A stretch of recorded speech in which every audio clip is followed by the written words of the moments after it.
नमस्कार, जय हिंद, जय भारत।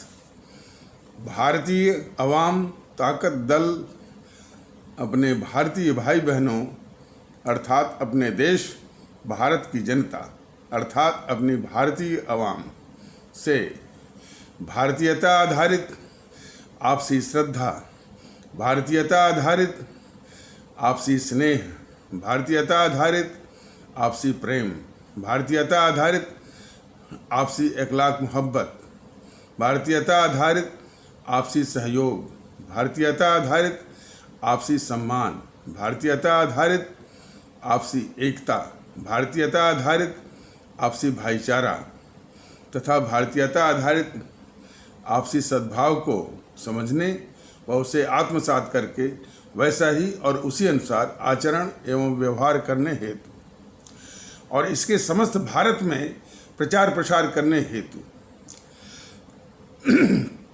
और इसकी अहमियत और महत्व को प्रत्येक देशवासी को समझाकर उसे अपनाते हुए वैसा ही और उसी अनुसार आचरण एवं व्यवहार करने हेतु और प्रत्येक देशवासी को अपना ही भारतीय भाई बहन मानकर, समझकर, अपनाकर उनके साथ वैसा ही और उसी अनुसार आचरण एवं व्यवहार करने हेतु सतत, सदैव और हमेशा अदब के साथ, आदर के साथ अर्ज करता है, विनती करता है।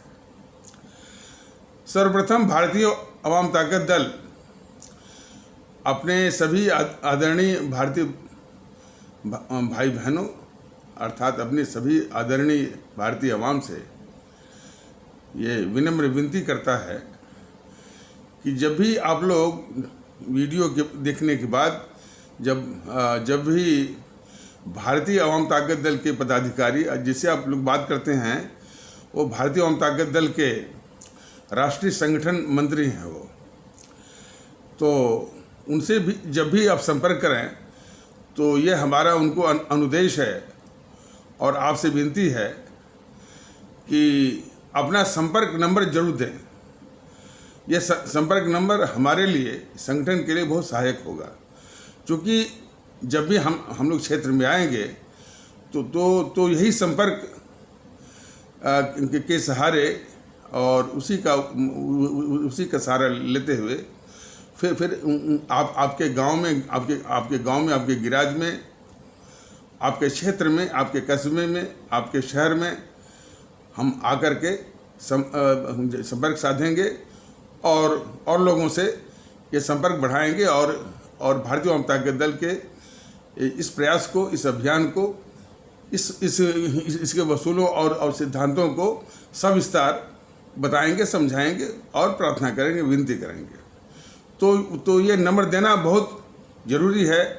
कुछ भारतीय भाई ये कह रहे थे कि आपका तो नंबर है, वो नंबर ठीक है, वो नंबर इसलिए है, कुछ भारतीय भाई इस विचार के थे माने और उसमें कोई हर्ज नहीं है कि वो कह रहे थे कि जो जिनसे बात करते हैं जो कि राष्ट्रीय संगठन मंत्री हैं भारतीय अवाम ताकत दल के, तो कह रहे थे कि आपका तो नंबर है, तो वो नंबर है, ठीक है, वो उनको जब भी जरूरत पड़ेगी तो वो कर सकते हैं, लेकिन संगठन के लिए, भारतीय अवाम ताकत दल के लिए भी आवश्यक है कि जब भी वो क्षेत्र में जाने के पहले वो संपर्क जरूरी होता है और संपर्क जो है बहुत आवश्यक भी होता है।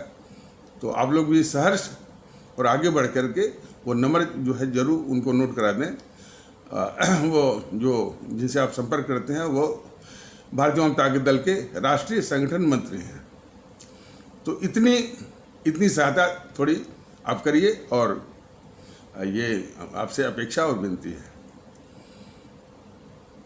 अच्छा, एक महत्वपूर्ण बात कि कल एक समाचार में देखा गया कि राष्ट्रीय स्वयं सेवक संघ आरएसएस के प्रमुख मोहन भागवत यह कह रहे थे कि हमको हिंदू मुस्लिम नहीं, हमको भारतीय, हम भारतीय हैं, हम हिंदू मुस्लिम बाद में हैं, हम भारतीय हैं। और या हिंदू मुस्लिम दूसरे शब्दों में कह रहे थे, वैसे तो उन्होंने शायद करीब 1 घंटे का भाषण उन्होंने दिया और फिर वो कह रहे थे कि हिंदू मुस्लिम का डीएनए एक ही है और इस तरह से आसपास वो कहने की कोशिश कर रहे थे। इसमें कुछ लोग आश्चर्य व्यक्त कर रहे थे कि देखिए ये कितना, इसको अंग्रेजी में कहते हैं समरसॉल्ट। समरसॉल्ट माने एक कलैया मारना, एक जो है वो कलाबाजी करना, समरसॉल्ट।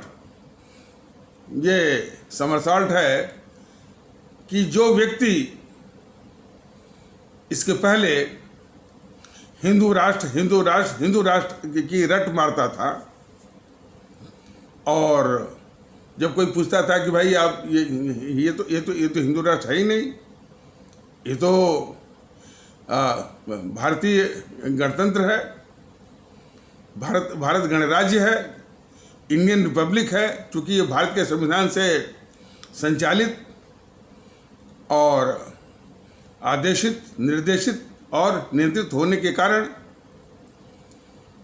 तो वो फिर जो है यही आरएसएस के प्रमुख मोहन भागवत इत्यादि बोलते थे कि नहीं है, जो जितने भी ये भारत के लोग हैं, इस देश के लोग हैं, उनको हम हिंदू मानते हैं, वो भी एक झूठ। तो ये दोनों झूठ बोलने वाला ये आरएसएस का प्रमुख जो है, आज ये समरसॉल्ट, ये कलाबाजी जो कर रहे हैं, तो कुछ हमारे खास करके हमारे भारतीय समाज के और कुछ हमारे इस्लाम आस्था वाले भारतीय भाई बहनों को आश्चर्य लगा कि इस तरह की कलाबाजी क्यों हो रही है। कुछ लोग कह रहे हैं कि ये भारतीय वाम ताकत दल की मैंने विषय को, भारतीय वाम ताकत दल के का जो विषय है, जो विषय वस्तु है, भारतीय एकता, भारतीयता, उसको चुराने का एक प्रयास है।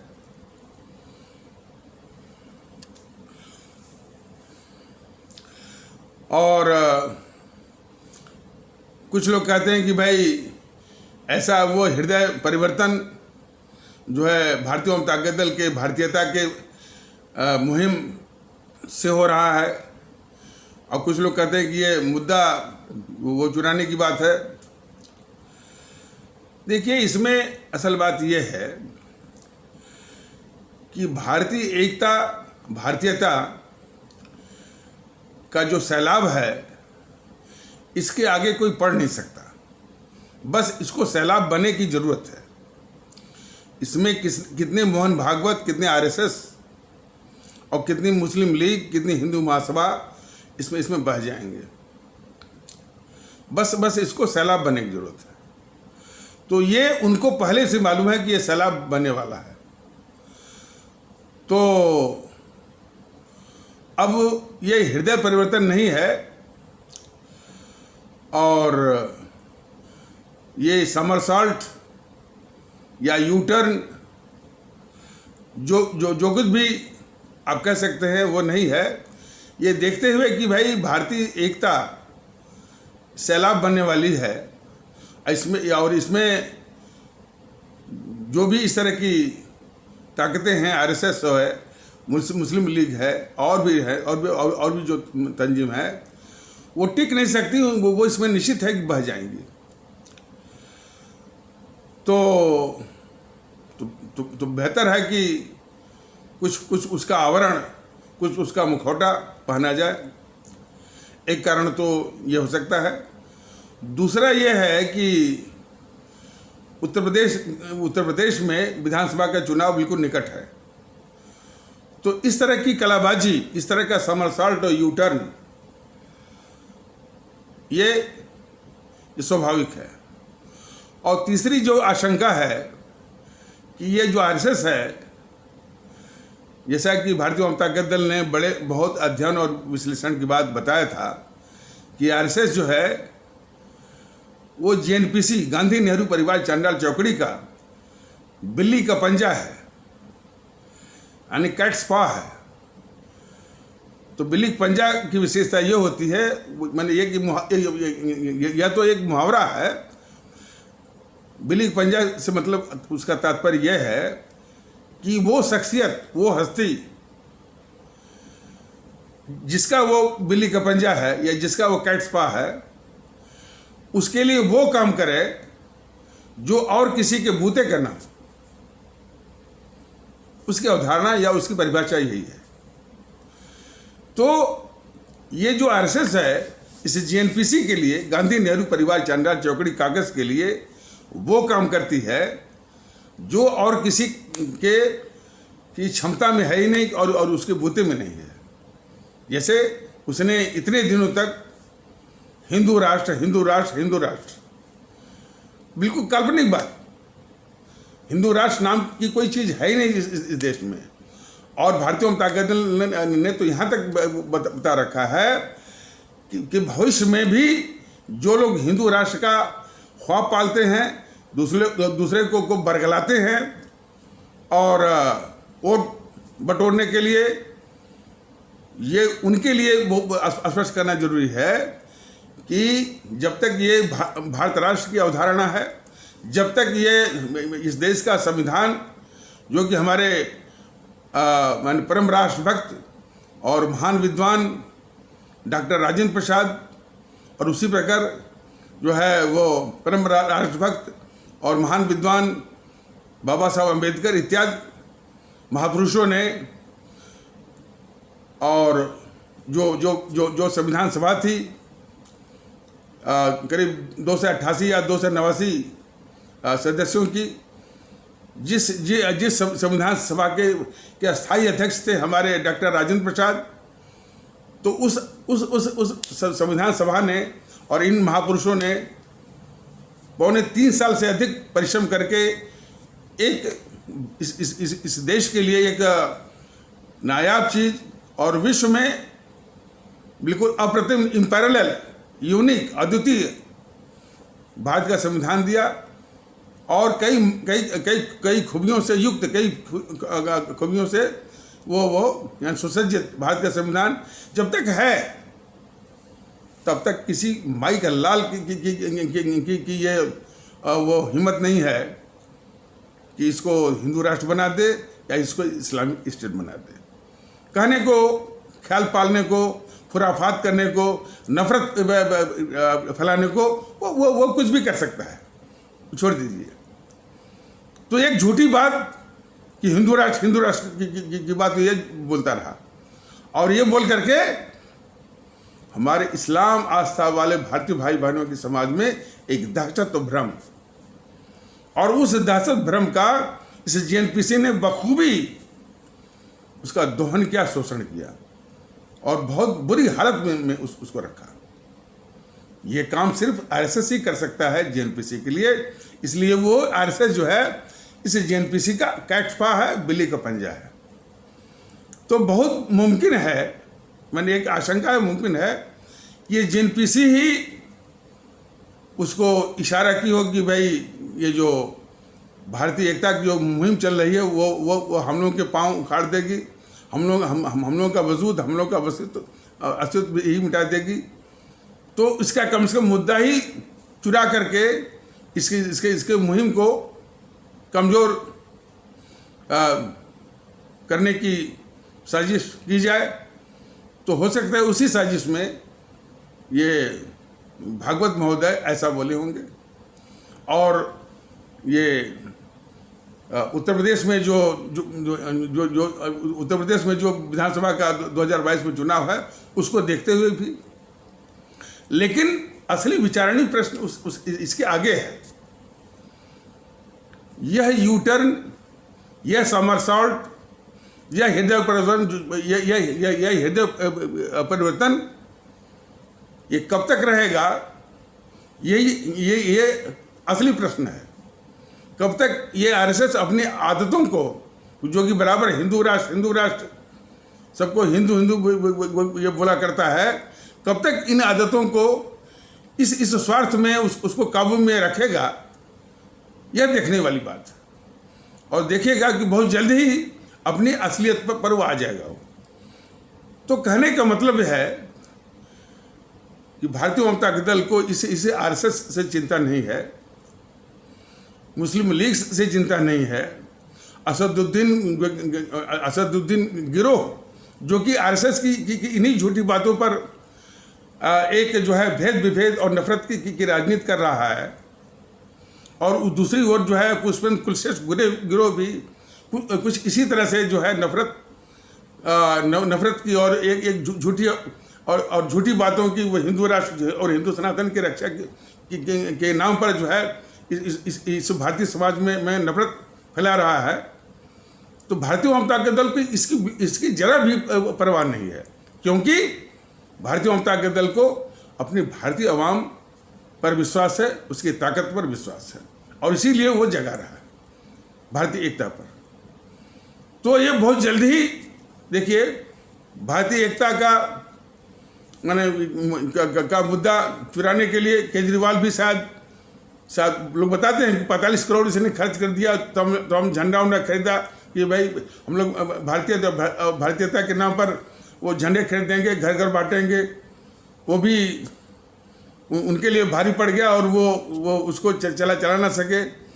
गुजरात के पंचायत के चुनाव में थोड़ी बहुत सफलता मिली थी, तो वहाँ भी दम भर रहे थे कि अब हमको मैंने जाति धर्म और से ऊपर उठ करके राजनीति करनी है। एक शब्द बोल गए, और फिर उसके दूसरे ही दिन जा कर के वो पंजाब में बोल रहे हैं कि यदि आम आदमी पार्टी जीतती है तो मुख्यमंत्री सिख ही होगा। तो जिसकी आदत हमेशा रही है समाज में भेद विभेद पैदा करने की, नफरत करने की, वो भारतीयता उसके लिए बहुत भारी है। वो उसको ढो नहीं सकता है, कलई उसकी खुल जाएगी। तो उसी प्रकार जो है इसे आरएसएस की भी बहुत जल्दी वो उसकी कलई खुल जाएगी और अपने असली आदत पर आ जाएगा, जो कि हिंदू राष्ट्र बोलता रहेगा, और जिससे कि जेएनपीसी को फायदा मिलता रहे, और जेएनपीसी नहीं बल्कि उसके आसपास जो वामदल हैं उनको फायदा मिलता रहे। तो इसमें कोई आश्चर्य की बात, इसमें घबराने की बात नहीं है। मुद्दा चुराने का एक इतिहास रहा है, कि फितरत रही है जेएनपीसी का। माने लोग देश ने देखा होगा कि जिस समय हमारे शहीद आजम भगत सिंह, हमारे अमर शहीद चंद्रशेखर आज़ाद, अमर शहीद अशफाकुल्ला इत्यादि क्रांतिकारी शहीदों का ये मुद्दा था कि अंग्रेजों को पूर्ण रूप से भगाना है। और ये कांग्रेसी वो भगाने की बात नहीं करते थे, बात करते थे डोमिनियन स्टेटस की। डोमिनियन स्टेटस मतलब कि अंतिम सत्ता, अंतिम शक्ति, निर्णायक शक्ति वो अंग्रेजों के पास हो, इंग्लैंड के पास हो, और उसके नीचे जिस भी व्यवस्था के अनुसार, जिस भी सिस्टम के अनुसार हम शासन चलाएं, वो डोमिनियन स्टेटस मांग रहे थे। लेकिन जब इन क्रांतिकारी अमर शहीदों का ये कि भाई कि अंग्रेजों को पूर्ण रूप से भगाना है, जो है पूर्ण स्वराज चाहिए, पूर्ण स्वराज चाहिए, ये मांग जो है हमारे इन अमर शहीद या क्रांतिकारियों की थी। तो इन कांग्रेसियों ने तुरंत ये मुद्दा जो है ये चुरा लिया, चूंकि मुद्दा जनमानस में बहुत लोकप्रिय हो रहा था। तो मुद्दा चुराने की ये कांग्रेस की जो है एक फितरत रही है, या डीएनए भी कह सकते हैं, उसका एक इतिहास रहा है। तो उसी प्रकार जो है जो उसका बिल्ली का पंजा हो, चाहे उसका जो दूसरा अवतार है ये केजरीवाल हो, तो ये चुराने की आदत है। लेकिन भारतीय एकता ऐसे लोगों की जो कि समाज में जो उनकी आदत रही है, समाज में भेद विभेद वो फैलाते रहते हैं, या जो राजनीतिक दलों के वेश में है, भेद विभेद के आधार पर ही, नफरत के आधार पर ही जो वोट सत्ता की राजनीति करते हैं, उनके लिए ये भारतीय एकता बहुत भारी है। वो इसको ढो नहीं पाएंगे। कुछ वक्त तक तो वो दम तो भर सकते हैं, लेकिन उनके बस का नहीं है। उनके लिए बस एक ही समाधान है कि वो भी इस भारतीयता की मुहिम में सच्चे मन से वो शामिल हो जाएं। बस जिस प्रकार जनता शामिल हो रही है और सभी लोग शामिल हो रहे हैं, वो भी शामिल हो जाएं। तो पिछले एपिसोड में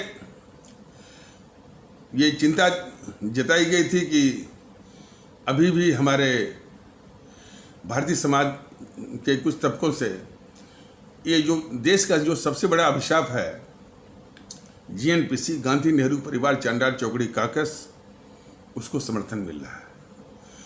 तो इस चर्चा में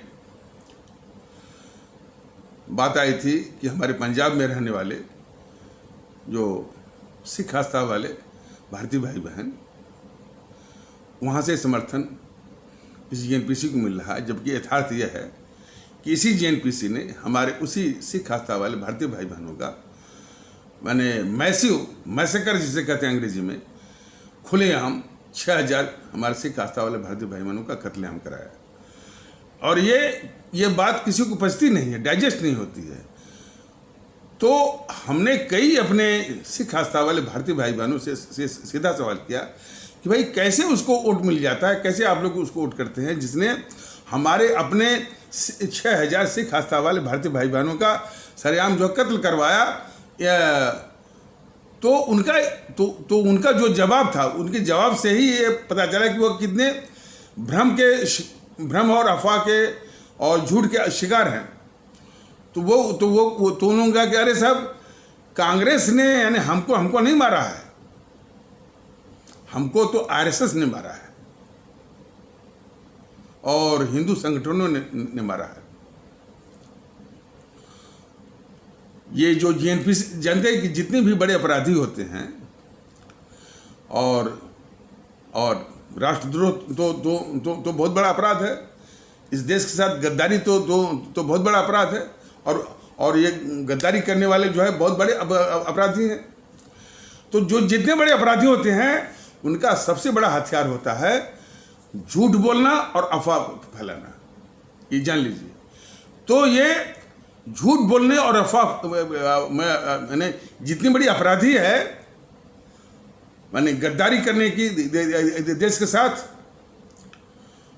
और नेहरू था, इंदिरा गांधी थी, राजीव गांधी था, इस समय सोनिया और राहुल प्रियंका हैं देश के साथ गद्दारी करने का,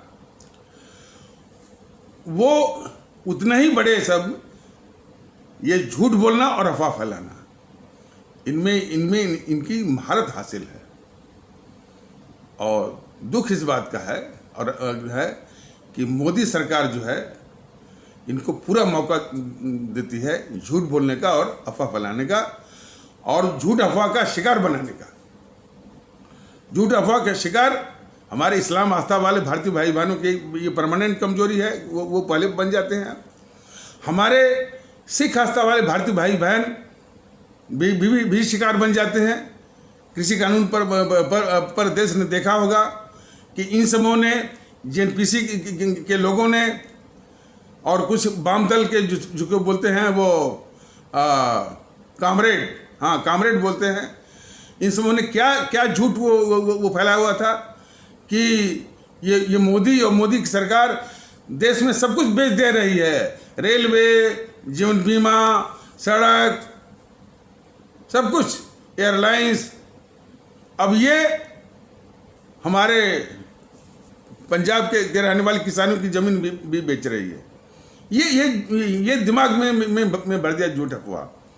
और उसमें इस बीजेपी का भी हाथ है। बीजेपी कहती है कि हमारे पास जो है 12 करोड़ जो है, हम विश्व के सबसे बड़ी राजनीतिक पार्टी हैं, 12 करोड़ हमारे कार्यकर्ता हैं। लेकिन उसके झूठ अफवाह को काटने के लिए, झूठ अफवाह का इलाज करने के लिए इनके कार्यकर्ता बिल्कुल बेकार हैं, व्यर्थ हैं। वो झूठ अफवाह का शिकार जो है वो बना ले गए जीएनपीसी वाले और वाम दल वाले या कामरेड वाले। ये इनके 12 करोड़ जो कार्यकर्ता हैं वो इस काम के लिए नहीं है। इनके 12 करोड़ का कार्यकर्ता जो है सिर्फ इलेक्शन में जो है वोट और सत्ता वो हथियाने के लिए है। लेकिन जहां अपने भारतीय भाई बहनों को कोई शिकार बना रहा है झूठ और अफवाह का, तो उनको समझाने के लिए नहीं है। तो इस देश की त्रासदी में बीजेपी का भी बहुत बड़ा हाथ है। और यदि ये गद्दारी करती है जीएनपीसी अपने देश के साथ, तो तो उसकी गद्दारी में सहायता करने वाली बीजेपी भी इस देश की बहुत बड़ी गद्दार है।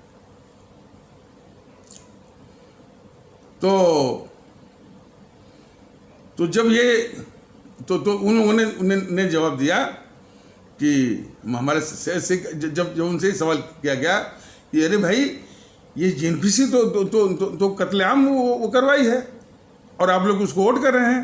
तो उन लोगों ने कहा कि नहीं कांग्रेस वो कांग्रेस ने नहीं ये कत्लेआम करवा, अरे तो आरएसएस और जो है हिंदू संगठनों ने किया। तो हमने कहा कि भाई ये हरकिशन लाल भगत, सज्जन कुमार और जगदीश टाइटलर और कमलनाथ क्या ये आरएसएस के हैं? क्या ये हिंदू संगठन के हैं? तब कोई जवाब नहीं मिला। हमारा कहने का मतलब ये है कि इस तरह के मंथन की आवश्यकता है कि सबसे पहले कि जो लोग वोट कर रहे हैं हमारे पंजाब के हमारे सिख आस्था वाले भारतीय भाई बहन, वो बहुत गंभीरता से विचार करें कि वो कत्ल जो है वो कराने वाले वो हिंदू संगठनों के नहीं थे, आरएसएस के नहीं थे, ये जो है उसको उकसाने वाले जेएनपीसी के ही गुंडे थे, हरकिशन लाल भगत, सज्जन कुमार, जगदीश टाइटलर और कमलनाथ इत्यादि और लोग। तो उसको कम से कम पंजाब से जो है जड़ से उखाड़ने की आवश्यकता है। लेकिन इसमें भी भारतीय जनता दल को आशंका है। आशंका इस बात की है कि मान लीजिए जो इतना बड़ा कत्लेआम इसने किया, जेएनपीसी ने किया और करवाया, और उसका राजीव गांधी बोल के गया कि जब बड़ा पेड़ गिरता है तो धरती हिलती है बोल के निकल गया। तो यदि इस जेएनपीसी और उसको उसके पाप को छुपाने के लिए इन सबों ने एक रिटायर्ड भारत के मुख्य न्यायाधीश रघुनाथ मिश्रा की अध्यक्षता में वो कमीशन ऑफ इंक्वायरी बिठाया। उस कमीशन ऑफ इंक्वायरी ने जेएनपीसी के सारे पाप को बिल्कुल ढक दिया और इल्जाम मढ़ दिया दिल्ली पुलिस पर। ये थे हमारे retired chief justice of India Raghunath Mishra. इतना बड़ा पाप उन्होंने किया। और हमको बड़ा आश्चर्य होता है, एक मुनव्वर वो वराणा करके है, अब अभी फंसा हुआ है पता नहीं अपने पारिवारिक झगड़े में। उसकी हालांकि उसके विषय में बोलना जो है भारतीय जनता दल के लिए मुनासिब नहीं है, लेकिन ऐसे लोगों की मानसिकता को जरूर जो है समाज जरूर पढ़े। वो मैंने जो मानसिक रूप से जो बीमार है, मुनव्वर राणा जो है, वो रंजन गोगोई जो चीफ जस्टिस ऑफ इंडिया थे, जिन्होंने राम मंदिर और बाबरी मस्जिद पर फैसला दिया था, उस पर वो मानसिक रूप से बीमार या मेंटली डिरेल्ड वो मुनव्वर राणा कह रहा है कि रंजन गोगोई बड़े सस्ते में बिक गए, जो कि राज्यसभा के मेंबर हो गए। लेकिन वो मुनव्वर राणा की गद्दारी जरा देखिए कि जब इसी जेएनपीसी ने retired chief justice of India Raghunath Mishra को लगाया हमारे सिख आस्था वाले भारतीय भाई बहनों के कत्ल का पाप को ढकने के लिए, तब ये कहा था ये गद्दार मुनव्वर राणा। तो ऐसे तमाम हैं। उसकी बात को सुनकर के बहुत मैंने आश्चर्य हुआ। और इस प्रकार के तमाम चमचा किस्म के वो हम शायर हैं वो है। तो इस जेएनपीसी ने रघुनाथ मिश्रा के अध्यक्षता में करके अपने पाप को ढकने की कोशिश किया। लेकिन वो कितने भी पाप ढकें, लेकिन वो बहुत बड़ा पाप है। और हमारे पंजाब के में रहने वाले सिख आस्था वाले भारतीय भाई बहनों से विनती है कि उसको सबक जरूर सिखाएं और शून्य वोट मिलने चाहिए इसको, जेएनपीसी को। और अकाली दल को भी मत बख्शिए, बीजेपी को भी मत बख्शिए। भारतीय जनता दल भी आ रहा है और अपना उम्मीदवार देगा। और भारतीय वामपंथी के दल के उम्मीदवार को भी उसी फ्रेमवर्क में, उसी पैमाने पर जो कैंडिडेट हो वह 4 आवश्यकताएं, 4 गुणों से युक्त होना चाहिए। वह राष्ट्रभक्त हो, वो समर्पित हो, वह कर्तव्यनिष्ठ हो और वो चरित्रवान हो। इसके विषय में बताया गया है एपिसोड में, आप लोग देखेंगे तो मैंने पता चल जाएगा। ये 4 गुण जो है होने चाहिए और सच्चे अर्थों में, कहासुनी में नहीं, तभी आप उसको वोट करिए, तभी कुछ जो है वो सुधार हो सकता है। तो ये रहा। तो लेकिन जो बात वहां से चली थी कि यदि मान लीजिए भारतीय वामपंथी के दल को आशंका इस बात की है कि बात ये इस क्लाइमेक्स पर आ जाए कि भाई इस हमारे सिख आस्था वाले भारतीय भाई बहनों को जो मरवाया या सरेआम जो कत्ल करवाया, वह एनपीसी के लोगों ने करवाया कि हिंदू संगठनों ने करवाया। तो भारतीय वामपंथी दल को पूरी आशंका है कि हो सकता है कि ये आरएसएस कूद पड़े, कहा कि नहीं, ये हमने करवाया जीएनपीसी को बचाने के लिए। जीएनपीसी को बचाने के लिए ये आरएसएस जो है कोई भी कुर्बानी देने के लिए तैयार है। मोहनदास करमचंद गांधी को मरवाने वाला ये जवाहरलाल नेहरू, क्योंकि उन पर गोली चलने के पहले और उनकी हत्या होने के पहले जो उनकी हत्या हुई थी मोहनदास करमचंद गांधी की 30 जनवरी 1948 को, उसके पहले कई आक्रमण उनके ऊपर हो चुके थे। प्रधानमंत्री था ये गद्दार जवाहरलाल नेहरू, क्या उसकी ड्यूटी नहीं बनती थी कि भाई कि उनको वो सुरक्षा दे? और खास करके तब जबकि उस मोहनदास करमचंद गांधी को बापू बापू बापू करके वो रट्टा मारता था, लेकिन वो इसने जो है मैंने 2-3 आक्रमणों के बाद भी उनको सुरक्षा इसने नहीं दिया। और चूंकि वो जांच भी नहीं हुई ना, और इसकी पूरी आशंका है जो है मैंने उस मोहनदास करमचंद गांधी की मृत्यु की जांच नहीं हुई, वरना जो है वो पूरा तथ्य जो है वो सामने आ जाता। और चूंकि जब इन दोनों ने यानी गद्दार जवाहरलाल नेहरू और उसका साथ देने वाला वो गद्दार जो है मोहनदास करमचंद गांधी ने सिर्फ जवाहरलाल नेहरू को सत्ता दिलाने के लिए बहुत बड़ी साजिश किया, देश ही बांट दिया, पाकिस्तान बनवाया, 25 से 30 लाख लोगों की जान गई और 3 करोड़ से ऊपर लोगों हमारे भारतीय भाई बहनों के घर उजड़े। तो इस प्रकार उसने वो नेहरू जिसके फेवर में कोई था ही नहीं, न जनता में न कांग्रेस में।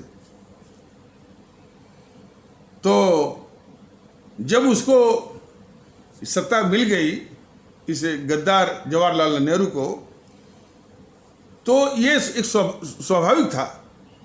इसका अंदाज आप लोग जो है कुछ फिल्मों में देखते होंगे, जो शातिर किस्म के, बड़े होशियार शातिर किस्म के अपराधी होते हैं, जिसकी सहायता से कोई बहुत बड़ा मकसद हासिल करते हैं, यानी जिस सीढ़ी पर चढ़ करके मान लीजिए, तो उस मकसद हासिल होते ही सबसे पहले उस सीढ़ी को ही समाप्त करते हैं जिस सीढ़ी पर चढ़ करके वो मकसद को उन्होंने हासिल किया रहता है।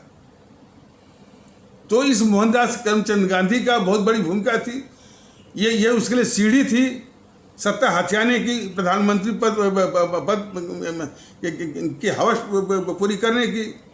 इसलिए वो प्रधानमंत्री का पद मिलते ही, वो हवस पूरा होते ही पहले वो सीढ़ी मोहनदास करमचंद गांधी को ही समाप्त करना वो जरूरी समझा होगा। क्यों कि ये जाहिर है कि उसको ये लगा होगा कि किसी वक्त भी ये बुढ़ा मुंह खोल सकता है। तो मोहनदास करमचंद गांधी की हत्या में बहुत जाहिर तौर पर इसी का हाथ अवश्य होगा, इस गद्दार जवाहरलाल नेहरू का। लेकिन चूंकि जांच ही नहीं हुई, अब इसी बीच में आरएसएस कूद गया। आरएसएस ने अपने एक चमचे को भेज दिया वो गोडसे को, और उसको सिखा पढ़ा के ये भेजा कि तुमको कुछ और नहीं कहना है, तुम बस इसी का रट्टा मारते रहो कि हमने गांधी को मारा, हमने गांधी को मारा, हमने गांधी को मारा, हमने गांधी को मारा। और इसी रट में उसने एक किताब भी लिख दिया कि हमने गांधी को क्यों मारा, ताकि नेहरू जो है इसमें बेनकाब न होने पाए। बाकी तो इसे दोनों मिलकर के एक और बड़ी साजिश, और आज भी साजिश चल रही है कि देश बांटने का इल्जाम भी जो है इन सबों ने जिन्ना साहब के मत्थे वो मढ़ा हुआ। पूरी मानसिकता पूरी मानी मीडिया की और जनमानस में, यानी देश बांटने का इल्जाम जिन्ना साहब के मत्थे। तो इसलिए भारतीय जनता दल को पूरी आशंका है कि यदि ये इस बात पर आ जाए कि नहीं भाई, हमारे सिख आस्था वाले भारतीय भाई बहनों का ये इस तरह से सरेआम जो कत्ल जो है ये एनपीसी ने करवाया है कि आरएसएस ने करवाया है। आरएसएस बड़े खुशी यह भी इल्जाम जो है जेएनपीसी को बचाने के लिए वो ओढ़ लेगी। जेएनपीसी को बचाने के लिए वो हर कुर्बानी देने के लिए तैयार है। अब इस तरह की कुर्बानी वो क्यों देती है, इसको विस्तार से भारतीय जनता दल बताएगा। आप लोग देखते होंगे ना कि देश को बांटने वाली जेएनपीसी, और जो पाकिस्तान बनने के बाद भी जो अपना देश बच गया था उसको भी तार करने वाली जेएनपीसी, भाषा के आधार पर प्रांत और फिर इसके बाद इसकी सारी साजिश जो है हमारे जो माने भारतीय बॉडी पॉलिटिक, यानी जो हमारे भारतीय समाज को तार करने वाली ये जेएनपीसी, लेकिन बराबर बोलती रही देश को बांटने वाली आरएसएस, देश को बांटने वाली आरएसएस जो है इस बात को हमेशा उसको स्वीकारती रहे, ताकि जेएनपीसी लोगों के आगे साफ सुथरी दिखे, स्वच्छ दिखे। तो जेएनपीसी का बहुत बड़ा काटस्पा है आरएसएस। यही हमारे भारतीय भाई बहन समझ नहीं पाते हैं। उन दोनों में गठजोड़ है और बड़ा शातिराना ढंग से दोनों एज ए पब्लिक पोस्चरिंग के रूप में आते हैं कि ये मैंने एक झगड़ते हुए, और वो झगड़ा भी बड़ा विचित्र है। एक आरोप लगाएगा और दूसरा उस आरोप को स्वीकारेगा, माने जेएनपीसी जो है आरोप लगाएगी और आरएसएस उसको स्वीकारेगी। तो इस्लाम आस्था वाले भारतीय भाई बहनों के समाज जो है वो पूरा घृणा करता है आरएसएस से या बीजेपी से। हिंदू सनातन आस्था वाला भारतीय भाई बहन जो है पूरी समस्या के लिए जिम्मेदार मानता है वो मुसलमानों को। हालांकि हिंदू सनातन में सभी लोग नहीं, लेकिन अधिकांश जो मानसिकता है जो काम करती है,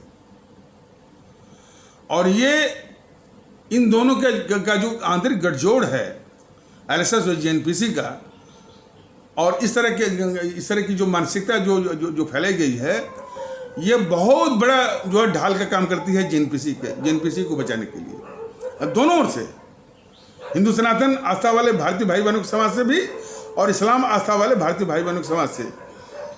हिंदू सनातन आस्था वाले भारतीय भाई बहनों के समाज में ये मानसिकता जो फैलाई गई है कि देश की सारी समस्याओं की जड़ में, उसके मूल में, उसकी वजह जो है हमारे देश के जो है इस्लाम आस्था वाले भारतीय भाई बहनों के समाज या मुसलमान जिम्मेदार हैं। और इधर हमारे इस्लाम आस्था वाले भारतीय भाई बहनों के समाज में जो इस तरह की मैनिया फैलाई गई है कि इस देश के लिए, उनके समाज के लिए सबसे बड़ा खतरा आरएसएस बीजेपी। ये जेएनपीसी साफ जो है दोनों ओर से बच जा रही है।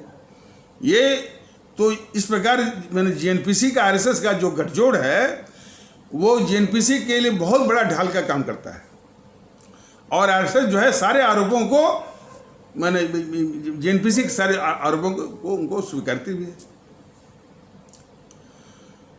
और उसी के जो राजनीतिक उपज है ये बीजेपी बराबर, यदि वो कहती है कि सांप्रदायिक है तो हम सांप्रदायिक हैं, सांप्रदायिक वो खुद ही नहीं सबसे कहलवाती है।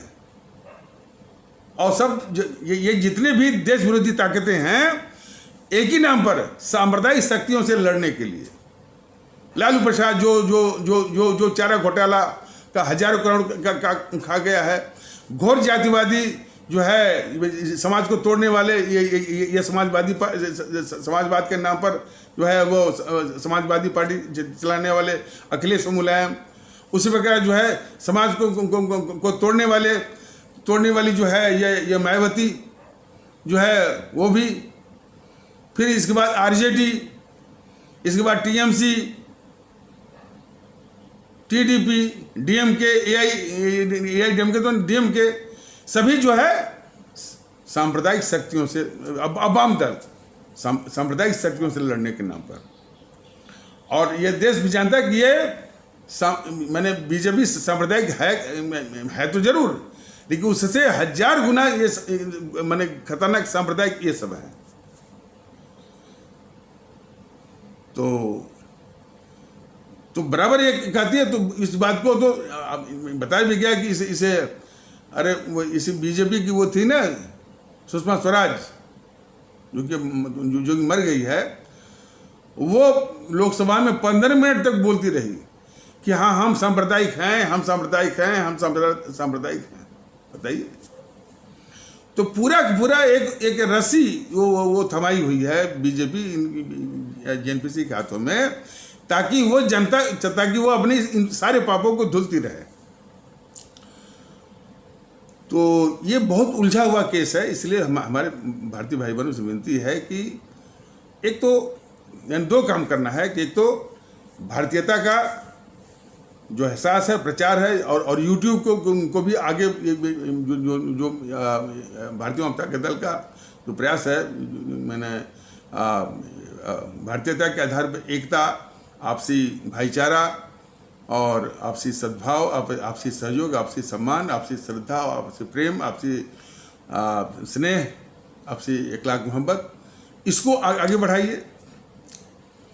और ये जितनी भी ये समाज विरोधी ताकतें हैं, समाज में विखंडन पैदा करने वाली, इनको नष्ट में नाबूद, जो चुनाव एक बहुत बड़ा माध्यम मिला हुआ है, बहुत बड़ा हथियार मिला हुआ है, इनको ईवीएम मशीन पर, इनको बैलेट बॉक्स पर, बूथ पर, मतपेटी पर जड़ से उखाड़ने के लिए, नष्ट में नाबूद करने के लिए, शून्य करने के लिए बिल्कुल मन में ठाने हैं।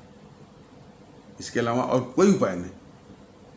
यदि इससे चुके तो यानी इससे चुके तो बहुत पछतावा रहेगा। तो एक तो ये यानी तो 2 मोर्चों पर काम करिए। एक तो एकता स्थापित करिए। हाँ, इतना जरूर है कि इस भारतीय एकता से सबसे अधिक परेशानी हो रही है इस बीजेपी को, और उसी के मुहिम में ये मोहन भागवत ने भारतीय जनता दल के मुद्दे को वो चुराने की कोशिश किया है। तो ये चोरी का जो है वो उसकी कृति जो है वो कब तक वो फलीभूत होगी और कब तक भारतीय एकता को वो ढो पाएगा, क्योंकि अपनी आदतों से वो मजबूर है। देखिएगा कुछ ही दिन बाद फिर वो बोलना चालू कर देगा, हिंदू राष्ट्र फलाने ठिकाने, जो गंदगी जो फैलाता है आरएसएस जो है। तो इसलिए कि भारतीय एकता के लिए जो है ऐसा जज्बा होना चाहिए कि हम जज्बा क्या कि हमारे लिए राष्ट्र जो है वो सर्वोपरि है, और इन समूहों के लिए राष्ट्र जो है वो सर्वोपरि नहीं है। सिस्टम पर कब्जा करना जो है इनके लिए वो साजिश है। ये जितने भी हैं, बीजेपी जो है बहुत ही शातिर किस्म की ये पार्टी है। राष्ट्रवाद का मुखौटा, कट्टरवादियों को पालना, और वो कट्टरवादी जो है वो बस यही फैला रहे हैं कि हिंदू राष्ट्र बनाना है, हिंदुत्व की रक्षा करनी है। उसके नाम पर जो है वो ध्रुवीकरण, और ध्रुवीकरण जो है सांप्रदायिकता का सबसे घिनौना रूप है। उसी के आधार पर वो जो है वोट बटोरना। तो ये बहुत ही शातिर, बहुत ही देशद्रोही पार्टी है बीजेपी। तो आज भारतीय एकता के कारण जो है इसकी जो कृति है उसको वो खतरा उसको दिख रहा है। आगे आने वाले एपिसोडों में ये बताने की कोशिश होगी कि भारतीय एकता के लिए जो है हमारे गांव गिराज के छोटे छोटे कस्बों से प्रतिक्रिया तो आ रही है, वो इससे जुड़ने के लिए भी तैयार हैं। हमारे जो पिछड़े भारतीय भाई बहन हैं वो भी जुड़ रहे हैं, इस्लाम आस्था वाले भारतीय भाई बहन जुड़ रहे हैं।